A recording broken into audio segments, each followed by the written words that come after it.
Les invités ont eu droit à une fresque qui retraçait la marche des femmes sur Grand Bassam en décembre 1949. Des danses, des chants et du théâtre sur les droits des femmes ont meublé la soirée. Pour les reines-mères qui tiennent le pouvoir traditionnel, c'est un devoir de mémoire que de rendre hommage aux femmes qui ont marché sur Grand Bassam. En voyant nos arrière-grand-mères, nos grands-mères qui ont lutté pour pouvoir délivrer les hommes de la prison, qui se sont battus, qui se sont fait frapper et tout, elles nous ont donné le courage. Quand on entend cette histoire racontée par nos parents, je pense qu'il y a eu un déclic, vraiment un grand déclic chez les femmes.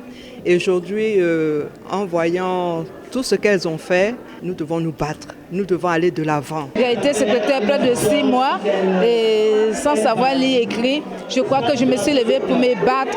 Je voulais absolument devenir quelqu'un. Il faut se battre, il ne faut pas se décourager, il faut se lever, il faut se battre.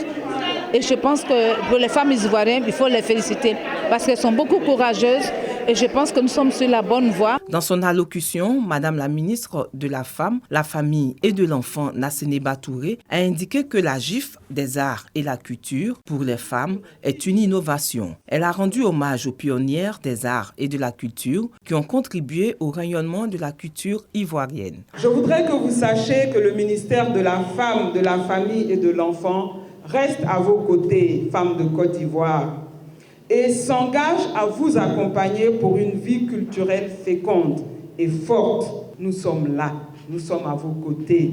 Nous avons reçu 7 milliards, mais la première vague mise à disposition dès début avril est 3 milliards pour aider les femmes. La cérémonie a pris fin par une visite guidée de l'exposition de Corinne Azoumé, fondatrice du label culturel Serre Afrique.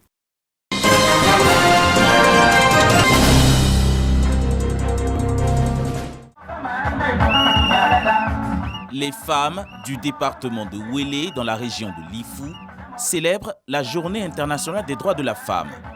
Défilés et rencontres sportives ont meublé cette célébration. Cette journée de promotion des droits de la femme a été l'occasion de retrouvailles. Elles veulent contribuer au développement de leur localité. L'égalité aujourd'hui pour un avenir durable. C'est le thème de l'édition 2022. Une aubaine pour ces femmes de Ouélé qui plaident pour l'amélioration de leurs conditions de vie. Nous sommes avec elles, nous joindre à elles pour célébrer cette fête, mais surtout nous joindre à elles pour dire à l'humanité que la femme est importante et qu'il faut préserver la place. L'humanité sans la femme n'est rien, elle n'existerait même pas. Donc c'est la femme qui est l'humanité, c'est la femme qui est l'enfantement, c'est la femme qui est l'éducation, et donc c'est la femme qui est l'humanité. L'événement a été précédé de plusieurs activités, notamment des formations à l'autonomisation, les actions de nettoyage et d'embellissement des artères de la mairie de Ouélé.